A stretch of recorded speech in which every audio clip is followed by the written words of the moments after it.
सह वीर्यं करवावहै तेजस्विनावधीतमस्तु मा विद्विषावहै। ॐ शान्ति शान्ति शान्ति। ॐ सदाशिवसमारम्भां शङ्कराचार्यमध्यमाम् अस्मदाचार्यपर्यन्तां वन्दे गुरुपरम्पराम्।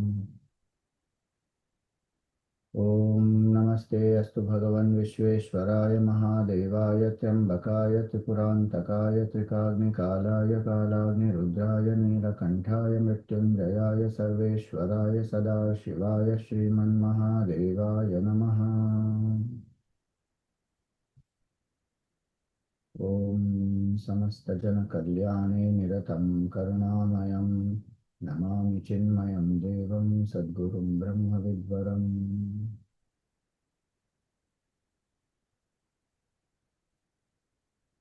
Om, salutations to all.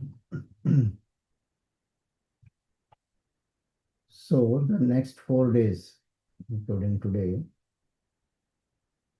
we will take selected verses from Shivananda Lahiri. It's a very beautiful composition of Bhagwan Adi Shankaracharya ji. He wrote Shivananda Lahiri, and he also wrote. So next 4 days we will take up selected verses from Shivananda Lahiri. It's a composition of Bhagwan Adi Shankaracharya ji. He wrote Shivananda Lahiri, he wrote Saundarya Lahiri. One is on Shivji, one is on Devi. Different aspects of bhakti are pointed out in Shivananda Lahiri, and it helps to cultivate certain bhav, attitude, emotion, feeling towards Bhagwan. So today we will take up verse number 13. I'm going to share it here.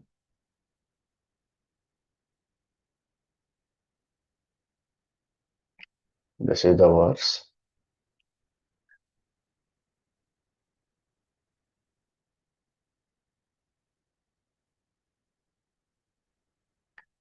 asāre saṁsāre nija-bhajana-dūre jaḍa-dhiyā bhramantaṁ andhaṁ parama-kṛpayā pātum ucitam madan-yaḥ dīna-stava kṛpaṇa-rakṣāti-nipuṇaḥ tvad-anyaḥ vāme trijagati śaraṇyaḥ paśupate.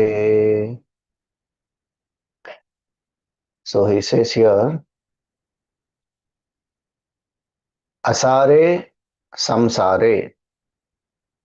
In this samsara, which is pithless, where there is no sara at all,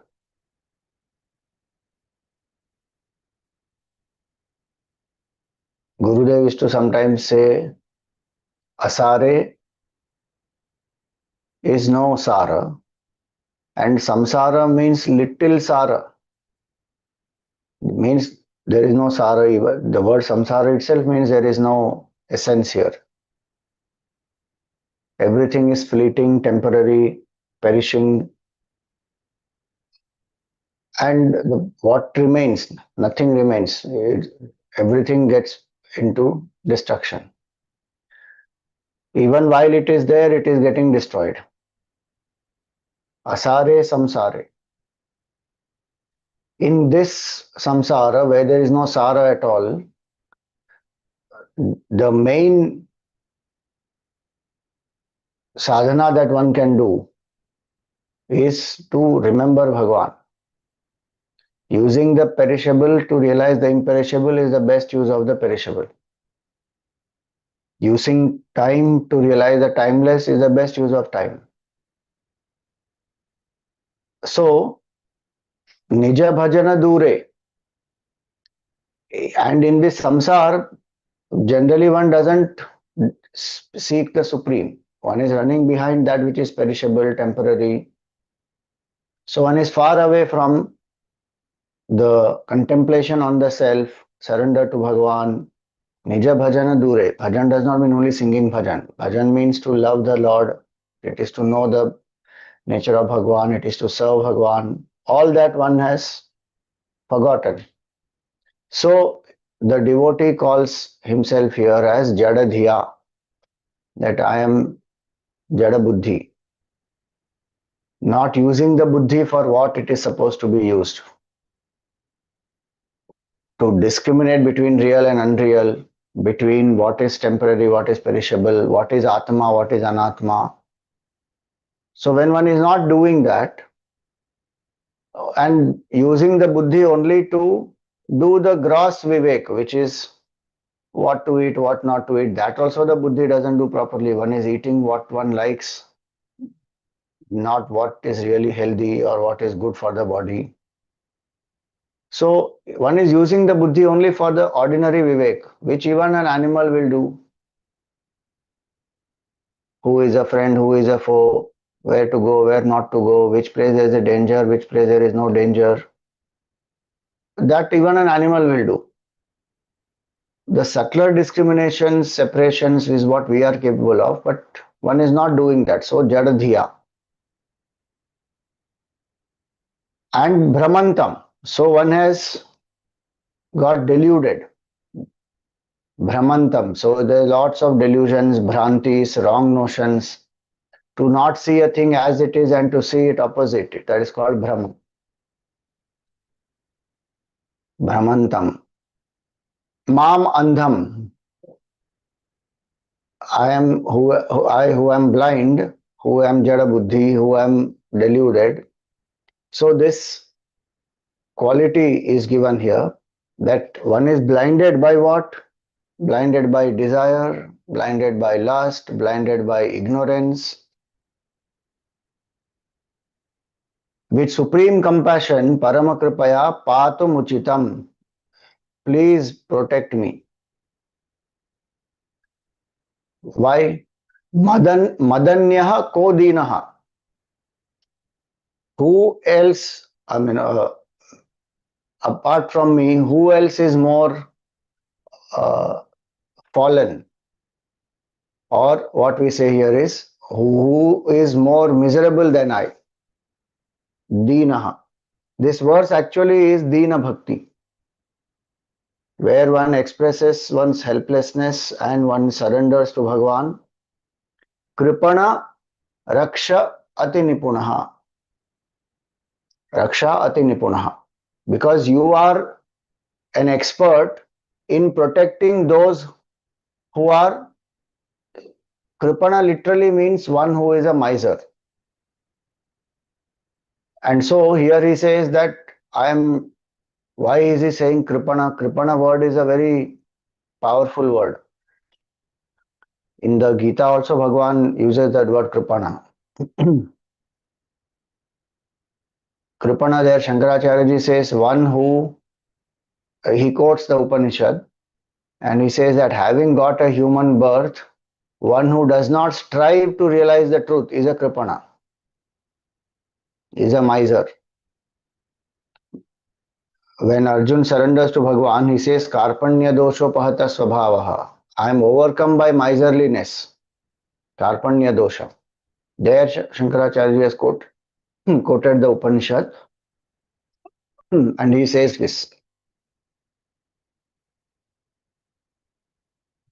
that I am being a miser, meaning I am not using my buddhi to know the truth and I am acting out of ego. So I am a miser.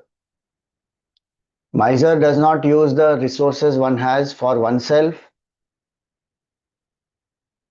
just simply keeps it. Even for basic things that one requires, one is not using the resources. In that same way, one is not using the buddhi, the basic discrimination that one should do, having got a human birth, is to know what is temporary, what is permanent, and then seek that which is permanent. But one is not doing that. So he says kṛpaṇa. And naturally, so one is deluded, one is blinded by ignorance. So kṛpaṇa Raksha-ati-nipuṇaḥ. You are an expert in protecting such people. So there is nobody more miserable than me, and there is no one greater expert than you. There is no other greater expert than you. tvad-anyaḥ ko va me trijagati śaraṇyaḥ paśupate. Apart from you, who else is there in the three worlds whose refuge one can take? Why? Because you are Paśupati, you are the Lord of all the beings. And so you are the best refuge, you are the Supreme Lord, an expert. And so this third line is to say that Bhagavan, we are made for each other. You are the one who is the expert protector, and I am the one who needs the maximum protection. So we are made for each other. Please help me and protect me. Protect me means what? Protect me from my own ignorance, my own delusions, and help me to do your bhajan in this asāra saṁsāra and come to realize the truth by ensuring that the buddhi becomes sharp, gets out of this karpanya. Arjun realized this, that he is being miserly and he is justifying the, delusion, attachment that he has, and so he surrendered. And he said, Shishyasteham shadhimam tvam prapannam. I am your Shishya, please instruct me. And he became open-minded to receive the instruction. So that is the bhav here. So this dīna bhav is to understand one thing. As long as we feel that I am somebody, I am Mr. So-and-so, that psychological sense of individuality is very strong, complete surrender doesn't happen. Arjun, when he felt he is somebody, and very confidently he said, place the chariot between the two armies, let me see who has come to fight me. Senayor-ubhayor madhye ratham sthapayame chuta. And for how long he should keep it there? Yavadeta niriksheham yodhu kaman avasthitan. So long as I don't finish seeing all these people who have come to fight me. Bhagavan did, and he placed the chariot. And he said, Partha Pasya Etan Samavetan Kurun. 5 words only he said. Full first chapter, only 5 words Bhagavan has said.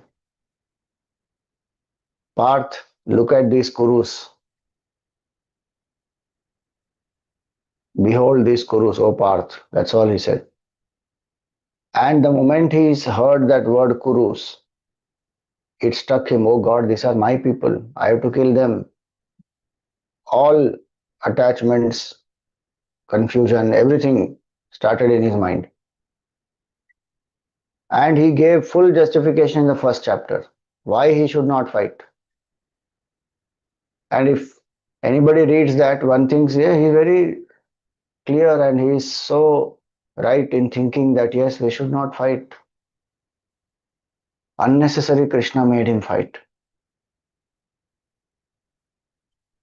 But Arjun collapses finally and he surrenders to Bhagavan.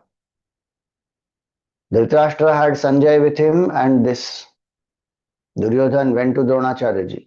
So all the 3 characters in the first chapter, they have one person to guide.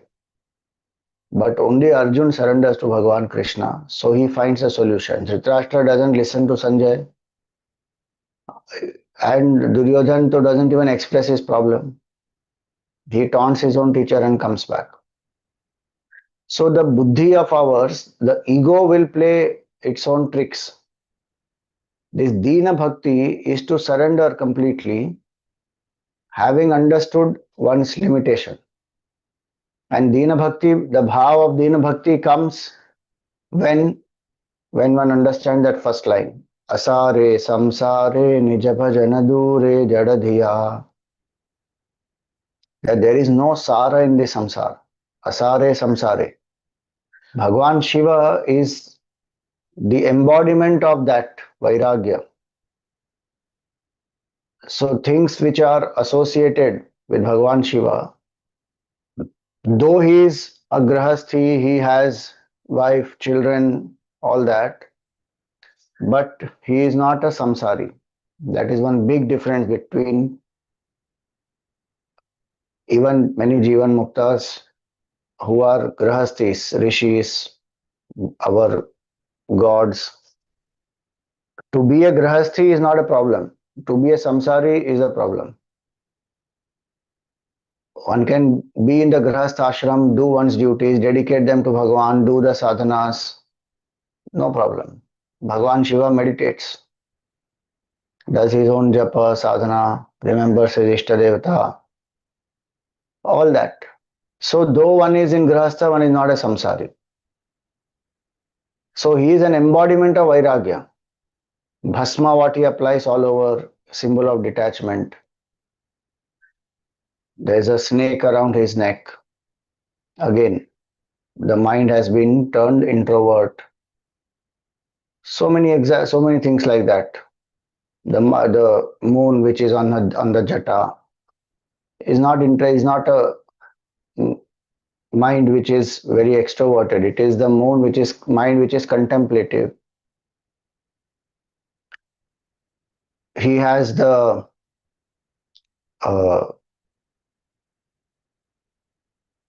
two eyes in Shambhavi Mudra. One, I neither lost in the world outside nor lost in sleep. So like that, when we analyze, Bhagwan has elephant skin, no lust in the mind. Tiger skin he's sitting on, no rajoguna, no aggression. Full embodiment of vairagya. In this samsara, when we have come, actually if we want to know why we have come here, one reason is this, to understand asāre saṁsāre. There is no sara here. Our mind plays the trick with us. That's why jaḍa-dhiyā. We keep changing object. We think that by enjoying this pleasure, I will be happy. Then we enjoy, then we find that is overhyped. It's not so great. But I think in that it will be there. Try some other object, try some other place, with some other person, in some other situation, in some other country. His mind wants to go on experimenting, try a new combination. Chocolate dosa, Hare Ram. Served with chutney and sambar, Bapre. People are eating also. Trying new things. Why? But now, same thing, variety we want. Now, same thing is boring. So, try. There's nothing wrong in trying any of this. But if one thinks that happiness is coming from any of that, that is delusion only. That is bhramantaṁ. So, in this samsara, there are two ways to live. One way is to live like this, what is said here. Bhramantaṁ, andhaṁ, blinded by ignorance, not knowing the real purpose why I am here. To know my true self, that there is a higher reality, that I can experience my own infinite nature. Andhaṁ, unaware of that. And then bhramantaṁ, because I am unaware of that, I am deluded. Now run behind the world. Try control, power, position, pleasure, prestige, popularity. Run. Bhramantaṁ mamandhaṁ. Driven by this false notions we have created. So that is one way. And get more and more entangled, bound. The other way is to see through the limitations of all this. Asāre saṁsāre, by reflection. Gurudev always said that old age comes by passage of time, maturity comes by reflection. Reflect. What did I invest? How much did I get back? Is it even worth it? How much one craves for sense enjoyment, builds up the hype and pleasure and enjoyment and fanciful imagination and then puts the effort to get the resources, get the money, buy the thing, go to that place, enjoy. How much one is putting into all that, and what is the return that one gets? Few moments of pleasure, and then capture those moments in the mind or in the, with today's digital technology and all that, capture it in the phone, videos, all that, and then relive. Relive the same memories, which will create further new desires, either for that same experience or for some other experience. If one sees through this, asāre, saṁsāre, till we don't realize that the temptation, the moha for the samsara will remain, which will bring the jiva back. Punarapi jananam, punarapi maranam, punarapi janani jathare shayanam. So asāre, saṁsāre, one prays to Bhagavan saying that, oh Bhagavan, make me realize this. Okay, there is no sara here. Asāre, saṁsāre. And what am I so busy in this samsara doing? Nothing, running away from Bhagavan. Nija-bhajana-dūre. Why? Because the samsara is opposite direction. If I see the same samsara as appearance of Bhagavan, then there is no problem. Then I am serving Bhagavan and I am doing everything in self-control, and my whole purpose is to realize truth. But if that is not done as samsara, it is asāra only. So samsara takes me out, away from my true self. So nija-bhajana-dūre. Nija can also mean self. Yesterday when we saw Nija Guru Charana Dhyana Yoga. So Nija also means self. Away from the self, away from bhajan of Bhagavan, away from contemplation on the self. Even few minutes one doesn't want to do. Look at the extrovertedness of the mind.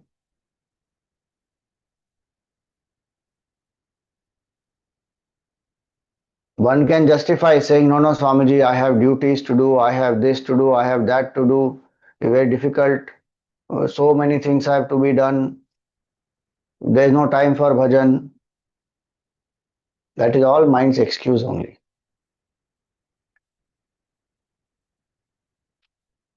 You know, one Mahatma Ji, he said, in 24 hours, if I can't take out even 24 minutes to remember Bhagavan, this human birth is a waste.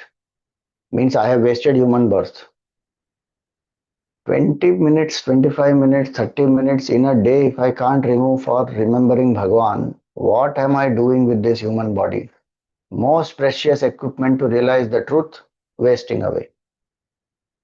So asāre, saṁsāre, there is, on one hand there is no sara in samsara, but on the other hand that same asāra samsara makes me run away from the real sara, which is Bhagavan.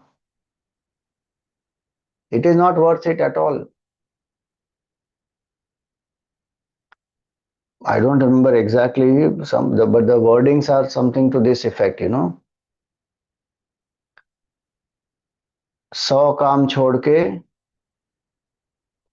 खाना खा लो, 1000 काम छोड़ के स्नान कर लो, 1,00,000 काम छोड़ के दान कर लो, और करोड़ काम छोड़ के हरि का नाम ले लो. If we understand that, you think about it, this asāra samsara, how deluded our mind is and what kind of strong conditioning the mind has, bhramantaṁ, andhaṁ, that even basic necessities for the body one is not doing many times. What level of delusion that should be? That the saint has to say, ki 100 काम छोड़ के खाना खा लो. People are not eating food properly. Grabbing something and running behind something, just eating quickly, driving, eating, walking, eating. Bath, people don't want to take bath. The saint is saying कि 1000 काम छोड़ के स्नान कर लो. So is one really even enjoying in that sense? Asāre, saṁsāre, nija-bhajana-dūre. Few moments, if we can't remember Bhagavan, then Our Shastra is saying, remember Bhagwan 24 hours. That's the only way to realize the truth. Everything should be dedicated to Bhagwan. And the definition of a bhakta is one who is not vibhakta. One who is not losing that awareness that my nature is one with Bhagwan, or I am a servant of Bhagwan, or Bhagwan is the supreme. Who doesn't lose that awareness, that person is called bhakta. But here the samsara is making me remember Bhagwan now and then, that also in some pain and difficulty, or in these festival times. And there also that enjoyment and socializing and calling people, and then all those things take precedence over the real sadhana. Ki what is the sadhana that one is doing? On Ganesh Chaturthi, 10 days we will have this Ganesh Utsav. Just now Janmashtami went. Right now Shravan going on. What is the sadhana that I am going to do? Focus has to be on that. In a fun way, in a nice way, interactive way, engaging people, very good, no problem. But bhav should be on Bhagwan, not on clothes and enjoyment and partying and get people and then socialize and then asāre, saṁsāre, nija-bhajana-dūre, jaḍa-dhiyā. He says, my buddhi is jadana. I'm not using it. And so, O Bhagwan, bhramantaṁ andhaṁ, parama-kṛpayā, which only by your grace, I don't deserve it. If my karma alone, you have to give me the result of my karma alone, then I don't deserve to be even protected. But parama-kṛpayā pātum ucitam. Please, you protect me with your supreme compassion and kindness and grace. You please protect me. Not that I deserve based on my karma, but it is your nature. That is the dīna bhav. One is not asking, I deserve to be protected. I have done good karmas. Now protect me. Come on. I don't deserve. I have ignored you. I have run behind the samsara. I have forgotten. Many times I know, but I don't do. My mind has become extroverted, bhramantaṁ, deluded. One knows that so many times one knows that this is even harmful. Forget knowing the limitation of it. One knows this is even harmful, still one is engaging in that. That is called bhramantaṁ. People know that cigarette is bad for the health, it will cause smoking, will cause cancer, it will kill, but still one will drink. Like that, so many other examples. Some food is not good for us, we will still eat. Some drink, we will still drink. Some relationship is very toxic, we will still hold on in that. Hurt, one doesn't leave, even though it is hurting. Some attachment, that is based on delusion only. So, Bhagwan, I have acted in this way, knowingly also many times, unknowingly because of my ignorance, but you are most compassionate. Parama-kṛpayā pātum, please you protect me. And the dīna bhav he expresses when he says, madan-yaḥ ko dīnaha. Who else is more miserable than me? Dīna is not only miserable, Dīna is one who suffering and who is, the people have compassion, sympathy for that person. Ki bhai, why this person is suffering like this? Downtrodden, fallen from one's state of ananda, one has fallen to this miserable state. That is Dīna. And who is not capable of doing anything by oneself, needs help, like somebody who is drowning, needs help. One interesting thing about drowning, when one is drowning, then if one lifts the hand, no, one will go in water more. One should not lift the hand if one is drowning. One should use the hand and move. Keep the head above, because at the moment hand is lifted up, the body will go down. But the natural instinct of a person who doesn't know to swim will be to call for help. So lift the hand, immediately the body goes down. So that attitude of dīna bhav is this, ki I don't know how to come out of this. Helpless.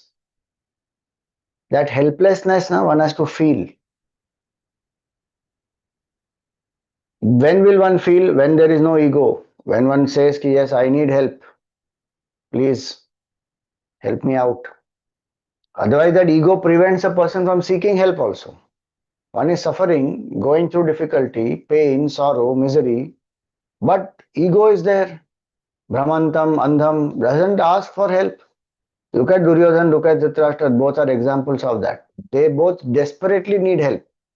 And there are people to help and they are actually helping him also. Dhritarashtra got advice from Vidur, from Bhishma, from Krishna, from so many. But the man refuses to listen. Full example of Bhramantaṁ and andhaṁ. Same way this Duryodhan also. So, Dīna Bhav is where I am able to ask, please help me, I am not able to handle this. And when we understand very clearly that our desires, our impurities of the mind, ignorance, all these are such that they don't even allow us to get out of it. The sadhanas also we are not able to do because of them.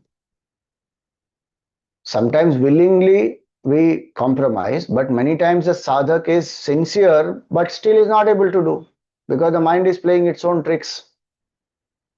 That helplessness of that situation is what Bhagavan one is praying to. Okay, Bhagavan, I am Dina and you are an expert, so we are a match.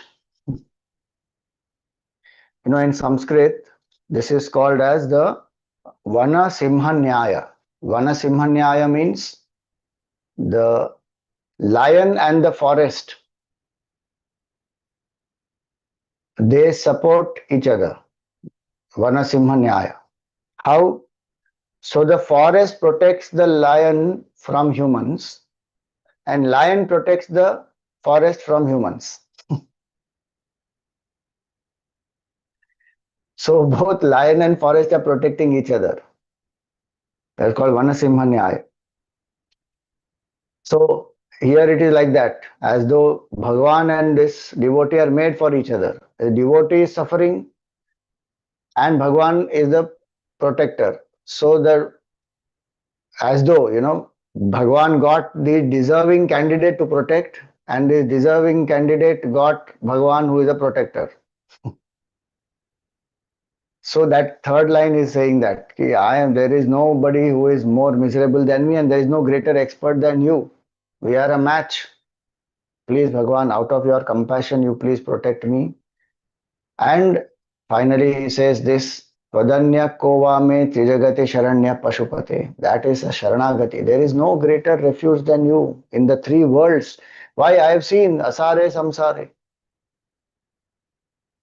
In the three worlds, on the earth, in the heavens, in the interspace, there is nobody who can be a refuge, who can protect me, who can pull me out of this, because you are the Lord of all the beings, Paśupati.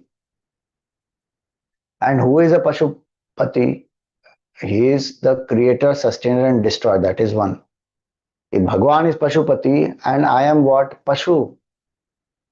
I am, the meaning of word Pashu is one who only relies on the senses for happiness, is a Pashu. Who Pashyati iti Pashu, who believes only what one sees. That's why jaḍa-dhiyā. Jaḍa-dhiyā goes with this Paśupate. That Bhagavan is Paśupati and I am acting like a jada, like a Pashu only. I am not using my buddhi to understand that what is visible is perishable, but the changeless is invisible, it is unmanifest.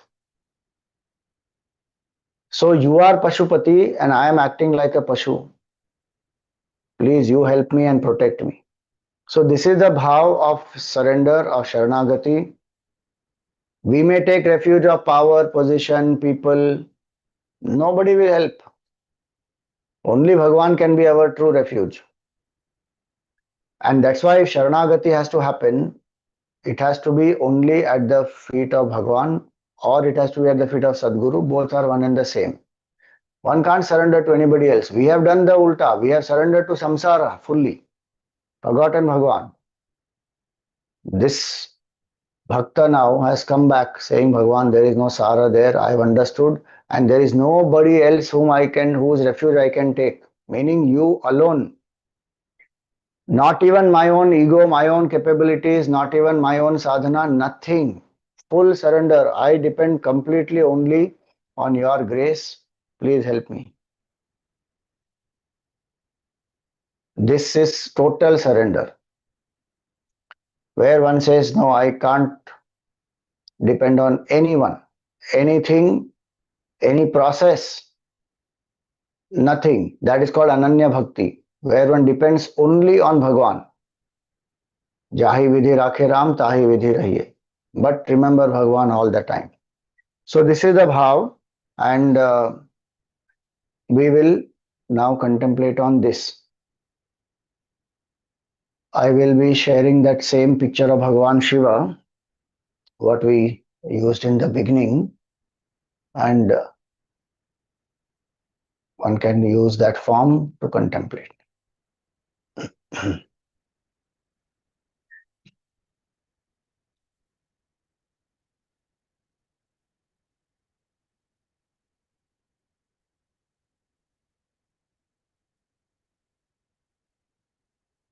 Sit erect, the head, the neck, and the spine in a straight line. Close the eyes gently. Relax the shoulders. Let your hands be in your lap, palms facing the sky.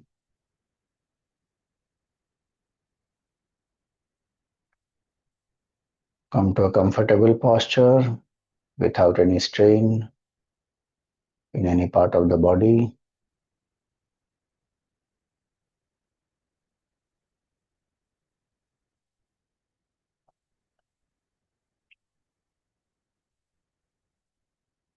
Invoke gratitude in your heart. Thank Bhagwan for all the experiences you have had yesterday.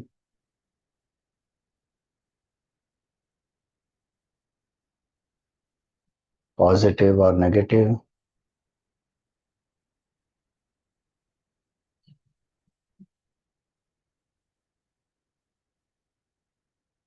The main purpose is to realize that this samsara is asāre.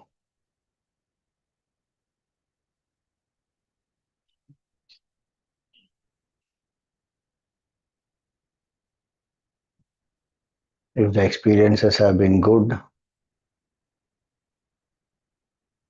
think of the best experience you had yesterday. Is it not just a memory today? It is already over.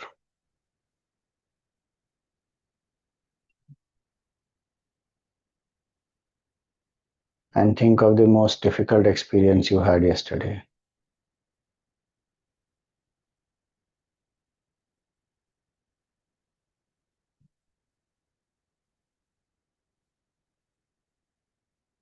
Did we remember Bhagwan that time? Pain, sorrow, difficulties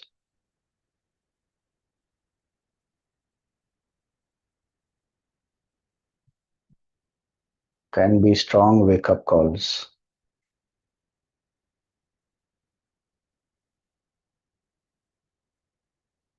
To seek the Supreme. Face the challenge, no doubt. But there is no Sara here.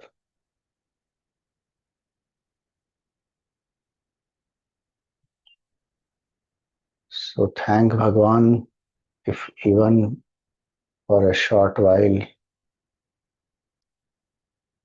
one remembered Bhagwan, one cultivated Vairagya,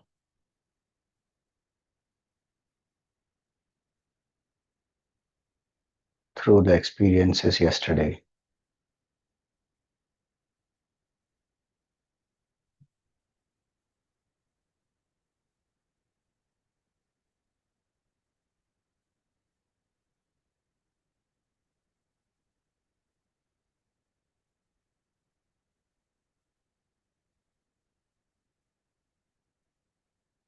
Suggest to the mind that for the next 20 minutes I am steady and still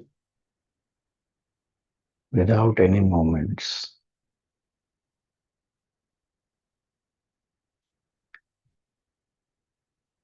I am alert, awake, and quiet.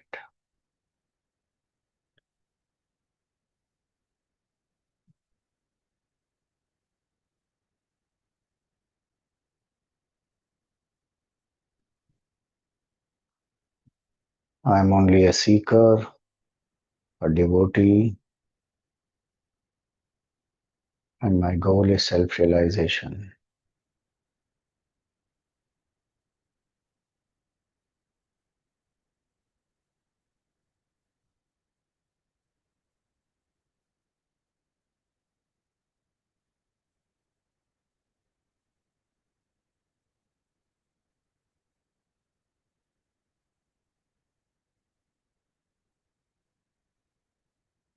Relax, relax the body.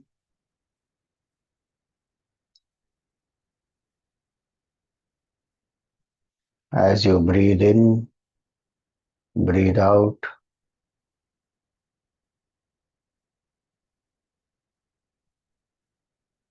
Slow, steady, and deep.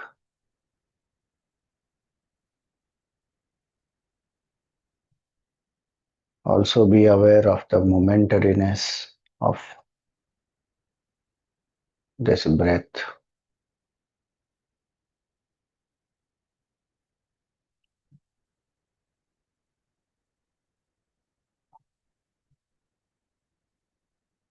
As long as there is breath, this body is alive.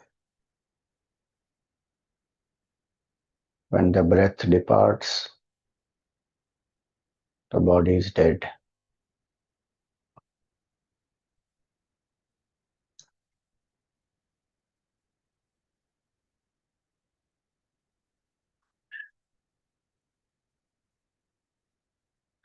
As we say inhale, take a deep breath.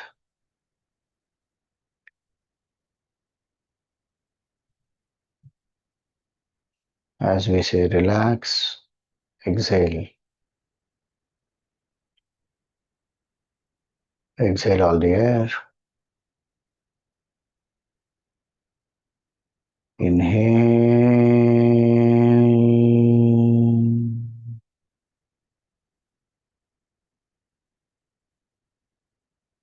Relax.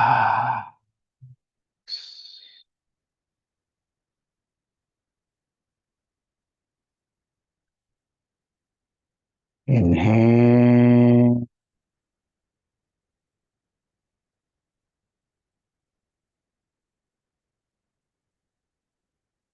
Relax.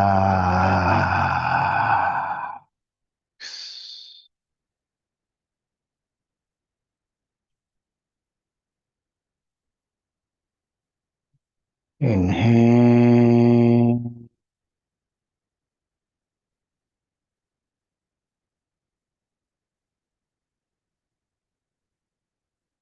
Relax.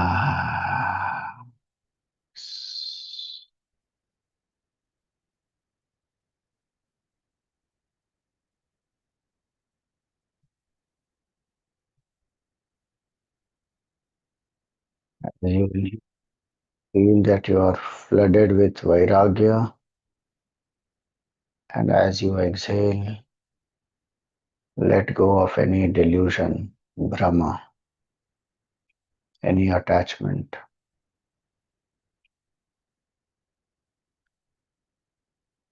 Inhale.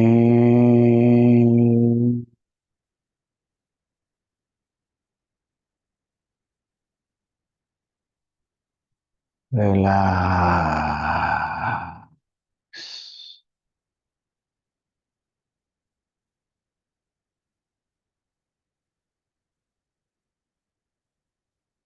Inhale.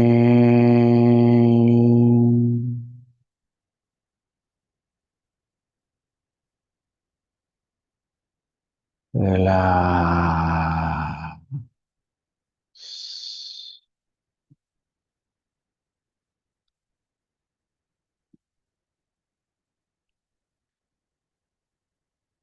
Inhale.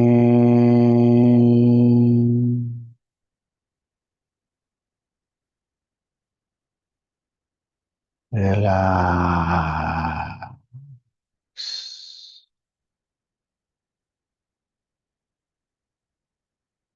Continue to breathe at your own pace.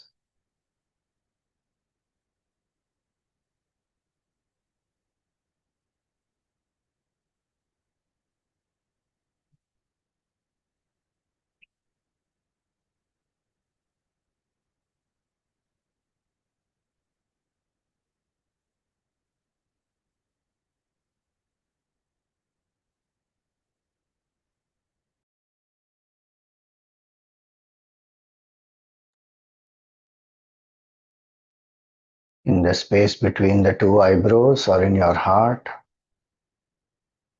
visualize a circle of white light.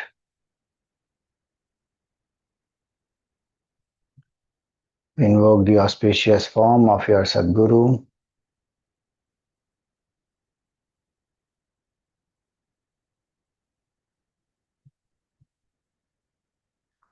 From the head to the toes, visualize the form of your Sadguru.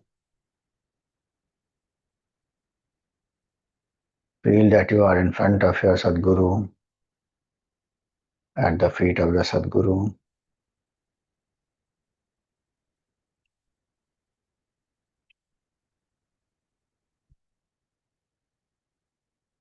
With all devotion,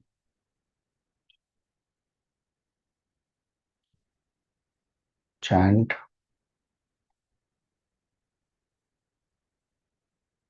Gurur Brahma Gurur Vishnu Gurur Devo Maheshwaraha Guru Sakshat Parabrahma Tasmai Shri Gurave Namaha.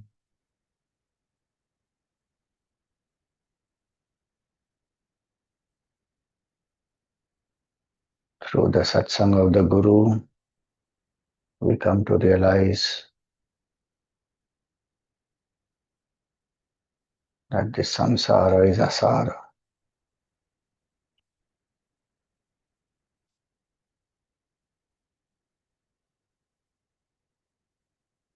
Through the knowledge, we come to realize our nature is the truth, is bliss.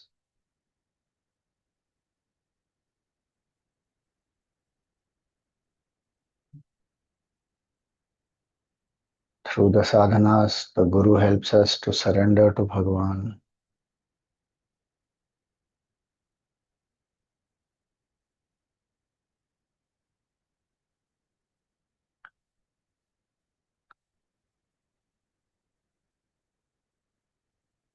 And so, with all gratitude,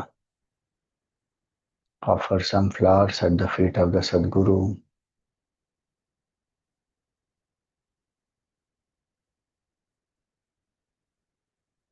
Perform a pradakshina of the Sadguru and come to prostrate in front of the Sadguru.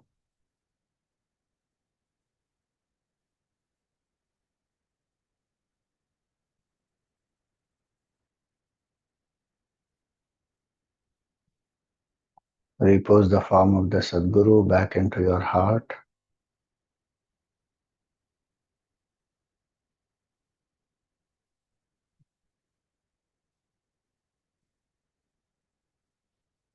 Invoke the auspicious form of Bhagavan Shiva. is an embodiment of Vairagya. The only Sara in the samsara is Bhagavan.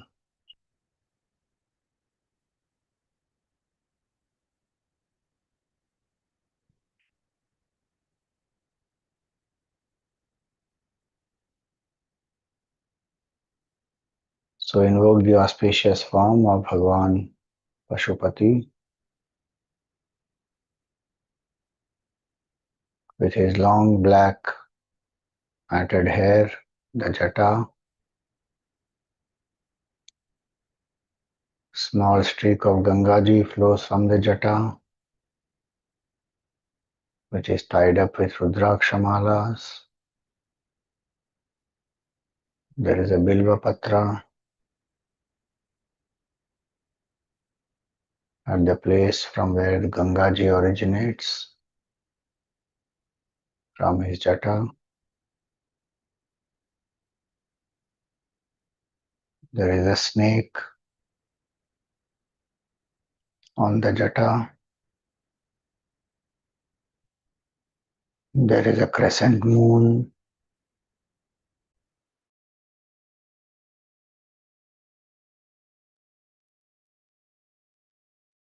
Bhagavan has bhasma on the forehead.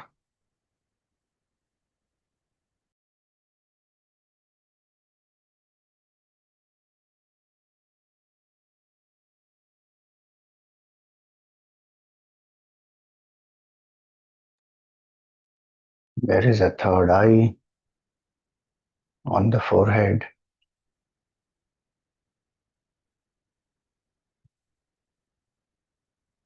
There is a dot of kumkum between the two eyebrows.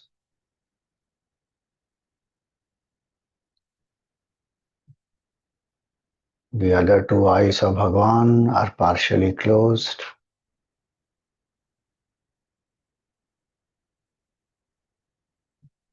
There is a gentle smile of inner bliss on his lips.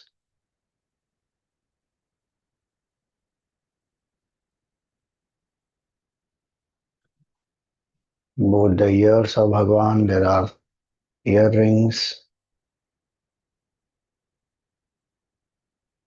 His neck is blue in color.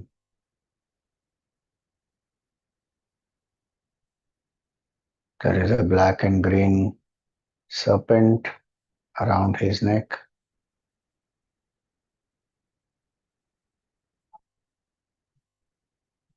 His jatas are long, spreading over his shoulders.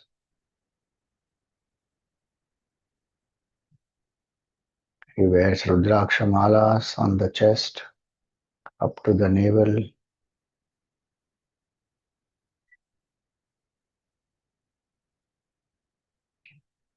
There is a deer skin across his shoulders. He has tied it with a red cloth around the waist.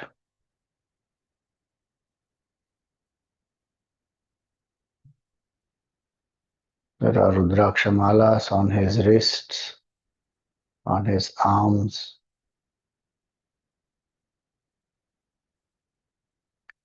With one hand, Bhagavan is blessing us and granting fearlessness, that I am with you in this asāra saṁsāra. Don't worry. With his right hand, he is granting us fearlessness.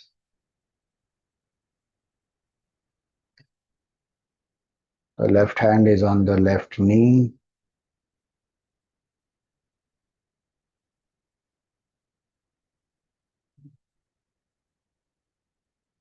Bhagavan wears an elephant skin around the waist,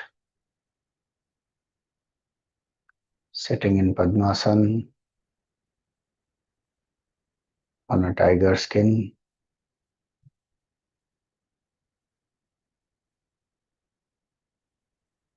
There is a damru besides his left knee. There is a trishul and a damaru on his right side.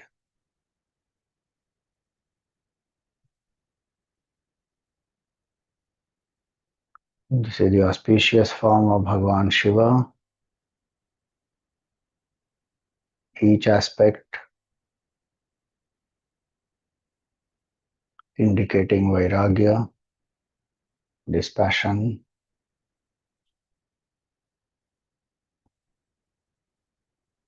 keeping this form in the mind, we chant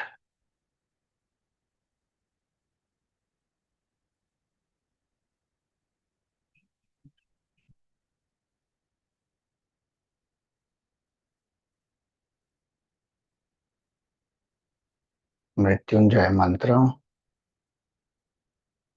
11 times.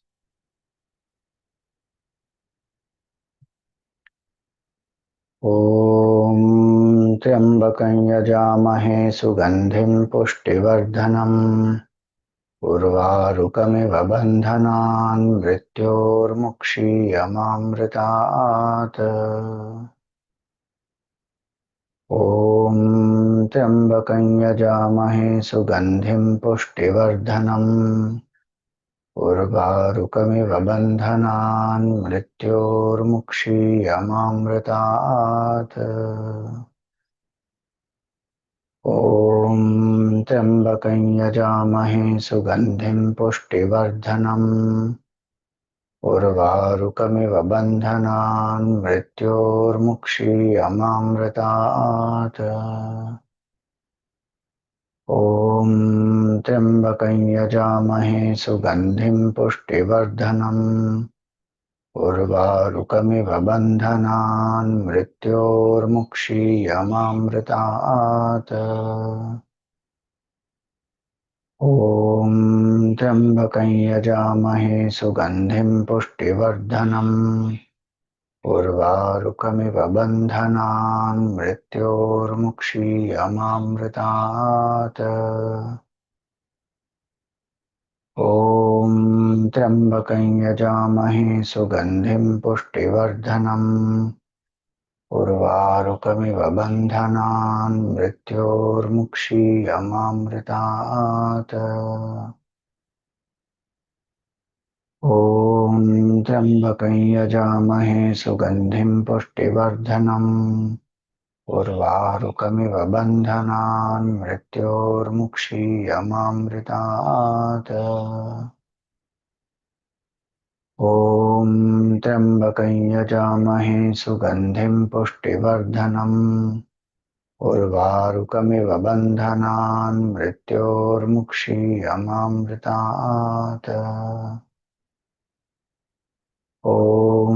त्र्यम्बकं यजामहे सुगन्धिं पुष्टिवर्धनम् उर्वारुकमिव बन्धनान् मृत्योर्मुक्षीयमामृतात् ॐ त्र्यम्बकं यजामहे सुगन्धिं पुष्टिवर्धनम् उर्वारुकमिव बन्धनान् मृत्योर्मुक्षीयमामृतात् ॐ त्र्यम्बकं यजामहे सुगन्धिं पुष्टिवर्धनम् उर्वारुकमिव बन्धनान् मृत्योर्मुक्षीयमामृतात् Continue mentally.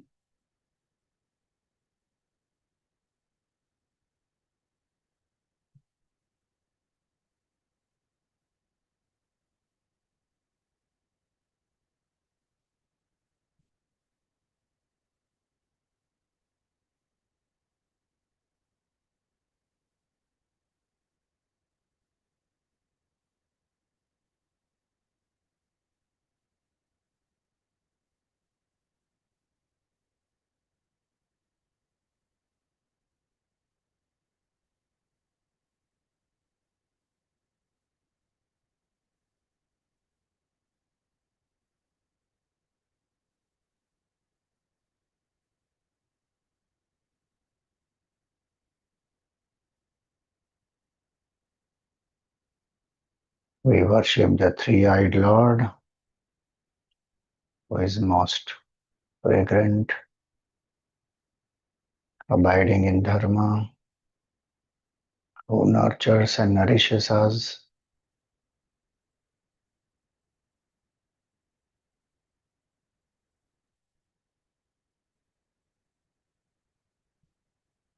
Just like a cucumber which is ripe falls away from the creeper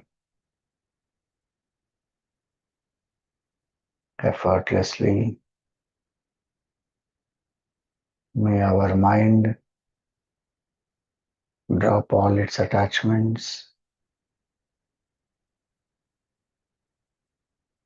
attain dispassion, vairagya.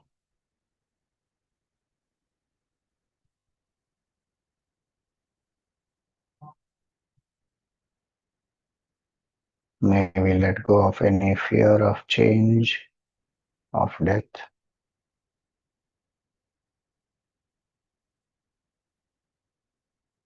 And may we never neglect immortality.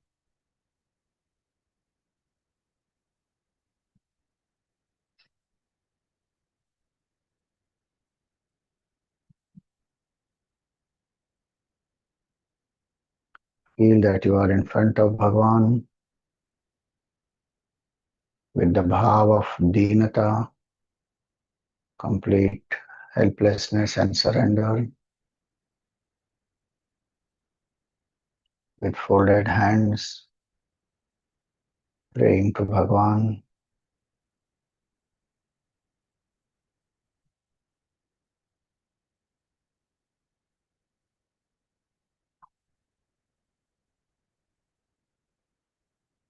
Asāre saṁsāre nija-bhajana-dūre jaḍa-dhiyā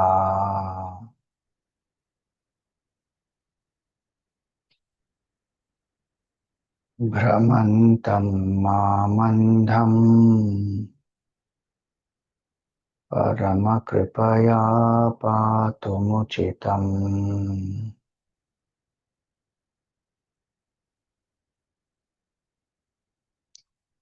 madan-yaḥ dīna-stava tava kṛpaṇa-rakṣāti-nipuṇaḥ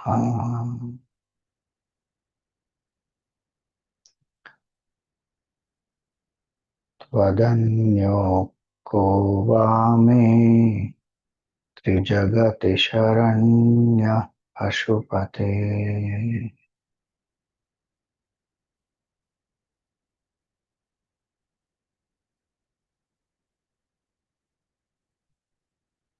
O Paśupati, O Bhagavan Shiva,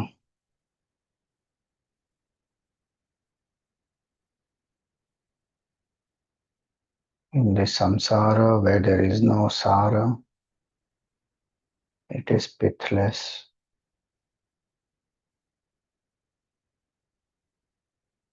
There is no essence.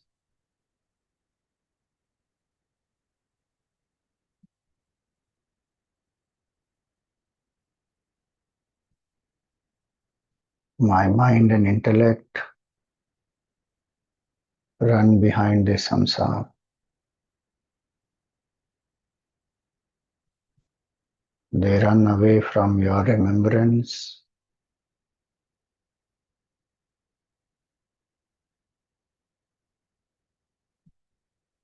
Because of delusion and ignorance.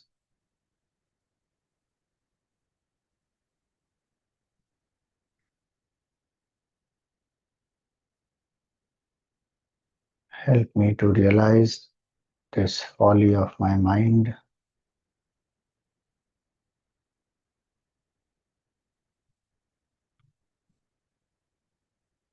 Though suffering, going through pain, sorrow, disease, mental challenges,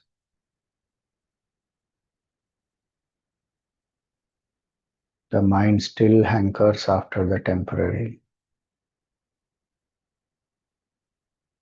doesn't want to leave it.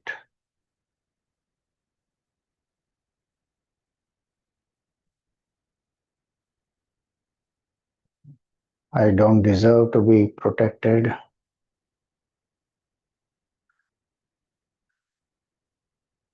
but you are most compassionate.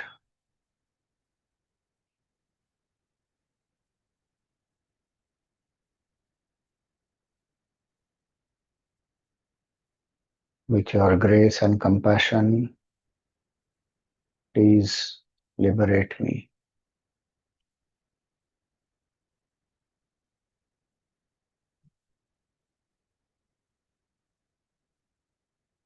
There is no one as helpless and miserable as me.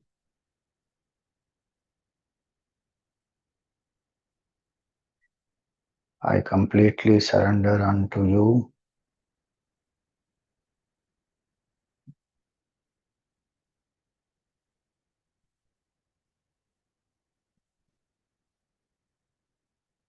I depend only on you, Bhagavan. You are my refuge.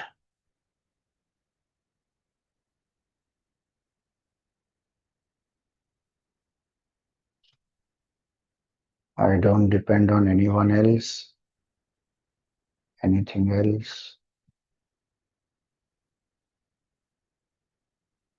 not even on any sadhana.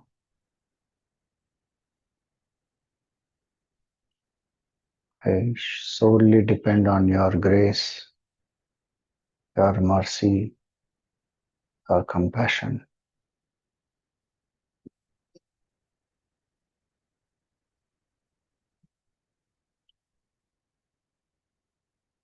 There is no one who is greater than you to protect me,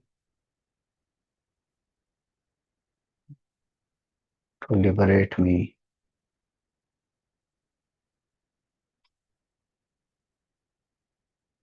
And there is no one more miserable than me.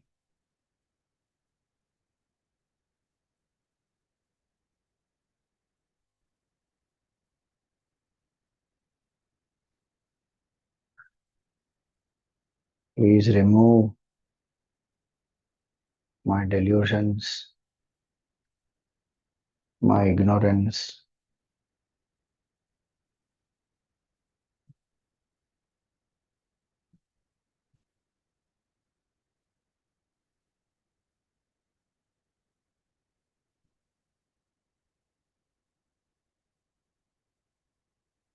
In the three worlds, you are the only refuge.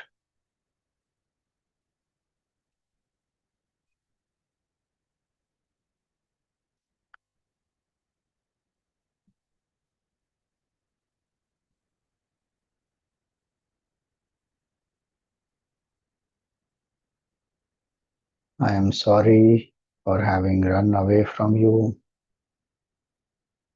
having ignored you,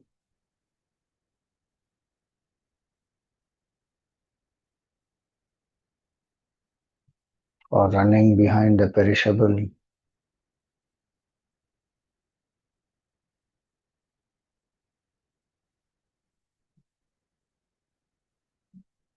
for compromising with dharma,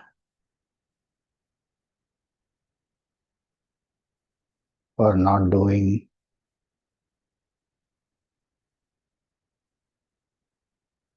the sadhana.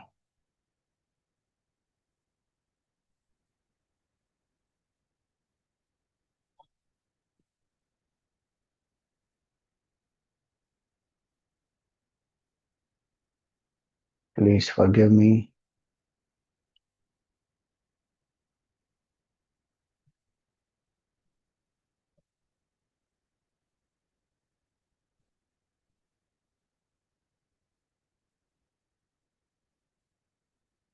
My ego has blinded me.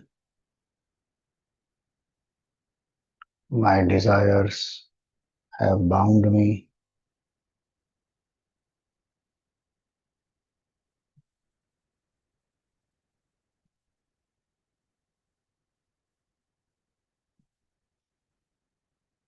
I take your refuge, Bhagavan.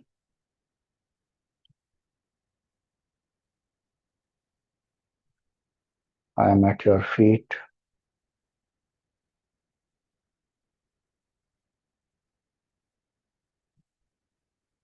For all the errors of omission and commission that I have done, please forgive me.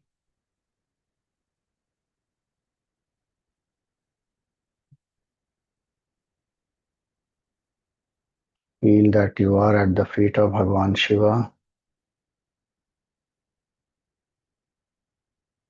and with all repentance,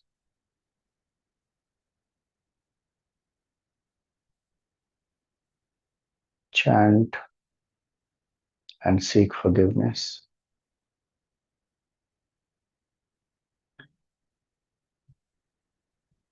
करचरणकृतं वा कायजं कर्मजं वा श्रवणनयनजं वा मानसं वापराधम् विहितमविहितं वा सर्वमेतत् क्षमस्व। जय जय करुणाब्धे श्री महादेव शंभो। जय जय करुणाब्धे Shri Mahadev Shambho.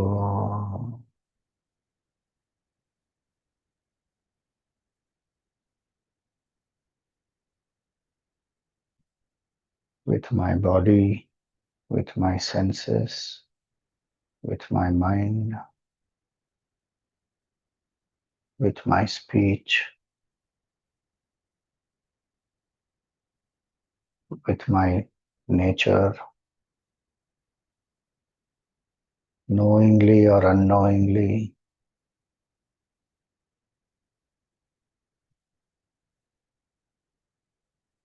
whatever wrong I have done, please pardon me for that. O Mahadeva, O Shambhu, you are an ocean of compassion.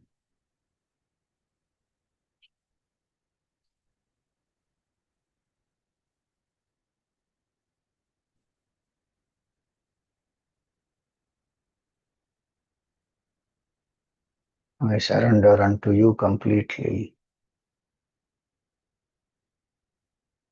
All my guilt, sorrows, fears, attachments, and the bhava that I am a Jiva, surrender to you completely.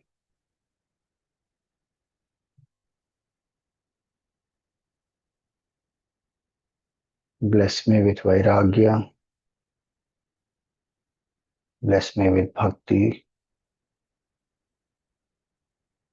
bless me with shraddha, bless me with atma-jnana.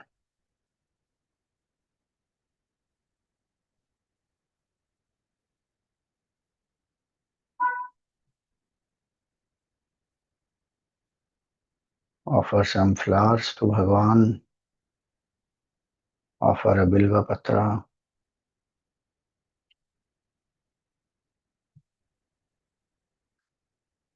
perform a pradakshina of Bhagavan,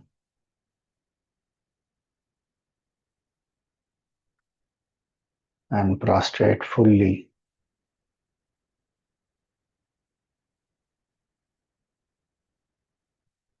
in complete surrender.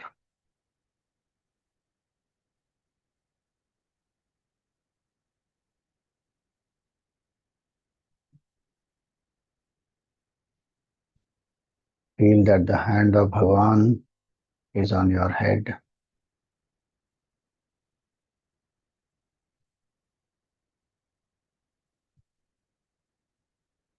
Embrace Bhagwan and feel his love. In this samsara, the only one who truly loves us unconditionally is Bhagwan.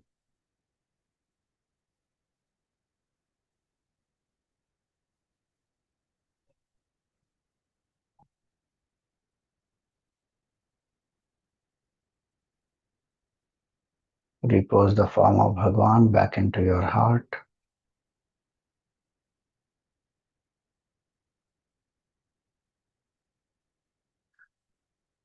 Be aware of your breath.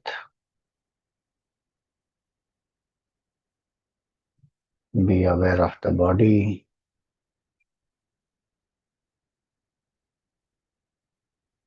Be aware of the happenings around you.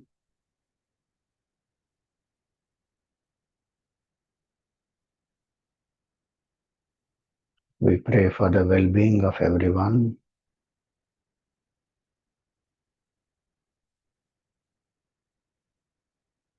Om Sarve Bhavantu Sukhinah. Sarve Santu Niramayah. Sarve Bhadrani Pashyantu. Ma Kaschit Dukkha Bhag Bhave. Om Asato Ma Sadgamaya. Tamaso Ma Jyotirgamaya. Mrityorma Amritam Gamaya.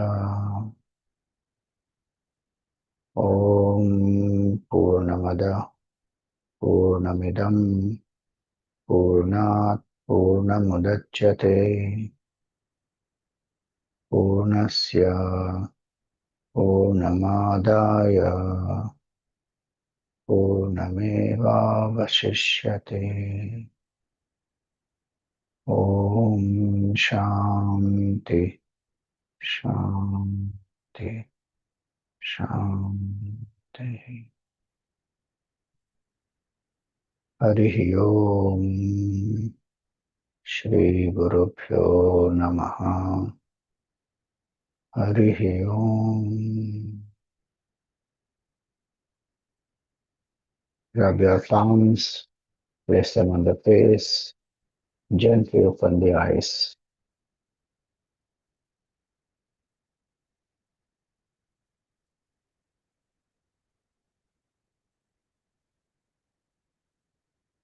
If Lord Shiva is sign of Vairagya, putting bhasma, snake, sitting on deer asana, etc., then Lord Krishna is opposite, fully dressed with ornaments and pitambar. Yes, he is opposite, but he is also anchored in Vairagya only. Shivji is in his heart and fully detached, no attachment to anything, to anyone. He left the gopis, Mother Yashoda, Nanda Baba, all of them for the duty. And no attachment to any one individual, no hankering after pleasure. Though people think like that, that is their limitation. So both of them are embodiments of Vairagya only. And both of them show you can be Vairagi in both conditions, with abundance, prosperity, wealth, power, everything, as well as in renunciation also.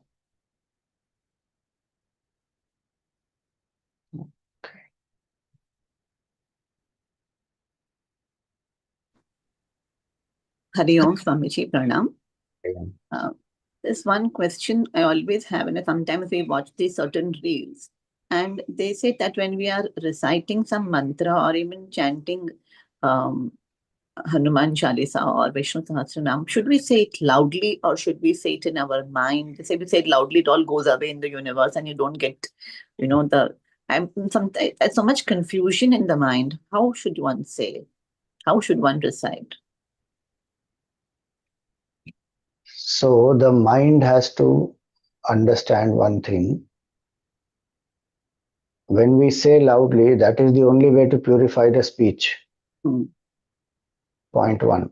No doubt, saying loudly is more grosser than saying it only in the mind. Not everybody is able to say in the mind because mind is fickle and it keeps wandering. Yes. Especially if you close the eyes and say, then it is not so easy. So when you see and read, the eyes are being engaged, the speech is engaged, ears are engaged. People around also will come to know, they will also learn. Like that, it has its own impact. And don't ever worry about it will go away into the universe. It is coming from you. It will impact you first. Science also says that today or not, that every single thought in the mind affects the body. It will release hormones, it will create peace, it will happily make you, whatever that one is chanting, it will grant various benefits physically, mentally. Then of course it will go into the universe, it will energize, it will be creating positive vibration. So there's nothing, no loss actually. Okay. But people think of it in that way. So for Vedic mantras, it is important to, if you are doing japa, just the chanting of, like what you said, Hanuman Chalisa and all these things is not a problem. But Vedic mantra has to be chanted well. And so if somebody is chanting in the wrong intonation, then the others catch up that and then they unnecessarily catch it in a wrong way. So then it is said, don't chant loudly. There's a particular context in which it is said. Otherwise, it is nothing wrong. Even the great masters like Ramana Maharshi, and even in our Shastra, it is said, chant loudly, chant softly, chant mentally. It is not said only chant mentally. Okay. Yeah. Thank you. Hari Om. Hari Om. Namaste, Swamiji. This is the first time I'm talking to you and a new student of Shishya of you. Just now I taught once. I'm just started to see your Tattvabodha video. This is out of topic also. If there is any doubt, how can I contact you? Just any mail or anything? No. When we hold question answer sessions, there we will answer. Once in a month or once in 2 months, I hold Q&A sessions because it's not possible to answer all this on email and WhatsApp and all that. It takes a lot of time and then back and forth is difficult. Okay, Swamiji. Okay, Swamiji. Hari Om. Yes. Hari Om, Swamiji. Pranam.